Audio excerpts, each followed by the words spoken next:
Cow-calf producers in Oklahoma have been fortunate this year in most cases to get adequate amounts of rain and therefore lots of standing forage available for these cattle as we go into late summer and fall and even into the winter months.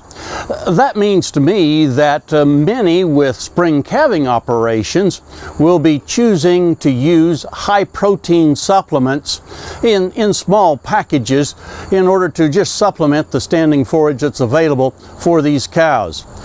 The question then comes, do we have to feed it every day, or can we reduce labor, reduce fuel and equipment costs by feeding less frequently but making sure that the cattle get the same amount of supplement?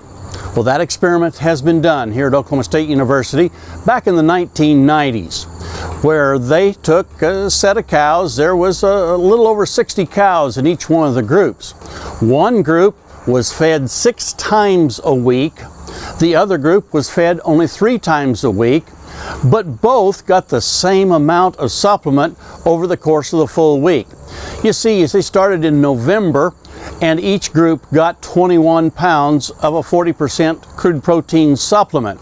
One of them, as we said, fed 3 times a week, the other fed 6 times a week.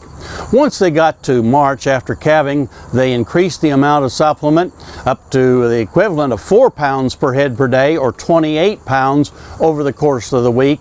And then they dropped it back down as green grass started to come on in late April going into May.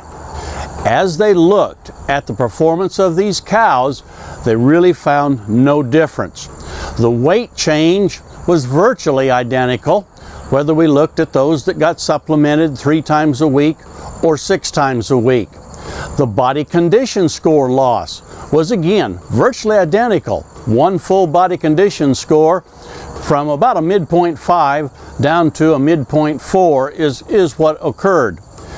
As we looked at the pregnancy percentage after the upcoming breeding season, the cows that got fed 6 times a week versus the cows that got fed only 3 times a week, the pregnancy percentage after the breeding season was over again was virtually identical.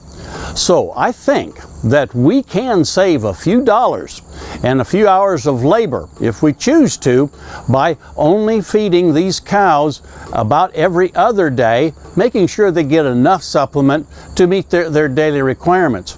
Now, I understand that some producers still may want to see those cattle every day. And in that case, it may be okay to go ahead and take the supplement out so that they can bring all the cattle up to count them and make sure that everything's okay. But if you have that remote pasture that's hard to get to and it's going to be time consuming and increase your costs, then looking at this interval feeding may be a real option for you to consider this winter.